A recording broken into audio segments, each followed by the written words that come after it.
Почитувани, скандалозни се последните најави на владата со кои сака да ги искриви реалните пресметки на потрошувачката кошничка. Власта измислила сама да пресметува колку чини животот на граѓаните и се обидува да го убеди народот дека со 400 евра може да се живее. Ама граѓаните да не одат на одмор, да немаат можност ниту за кино или за театар, тоа било луксус според власта. Да се живее само за сметки и храна, и тоа од листата на препорачани производи од владата. За владата папаја, манго и аспарагус, а за граѓаните само трошки.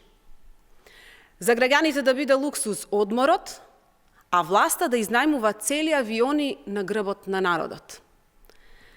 Целта на владата е да го замени реалниот показател, минималната синдикална кошничка со нова, владина креирана просечна потрошувачка кошничка. Ама не за 4-члено, туку за 3-члено семејство. Нема веќе мама, тато, дада и бато, како што најави премиерот за пиар, сега има само тројца, за бројките да изгледаат подобро. Зошто токму просечна кошничка? Затоа што се споредува со просечна плата, која расте побрзо и се прикажува секој месец.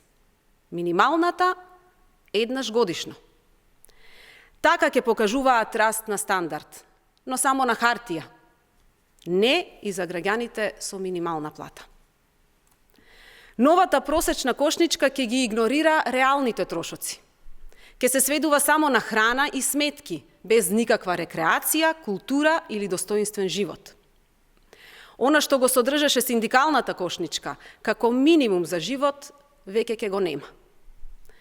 Не затоа што не е потребно, туку затоа што владата сака да прикаже помали бројки. А токму просечната потрошувачка кошничка треба да се мери со просечен стандард, со реални трошоци за едно семејство, со пристојна исхрана, квалитетни производи, културен живот. Не само гол опстанок. Ова не е економска мерка, туку политичка манипулација и е уште една навреда за интелигенцијата на граѓаните. Бараме власта да се откаже од оваа срамна и скандалозна намера. Благодарам.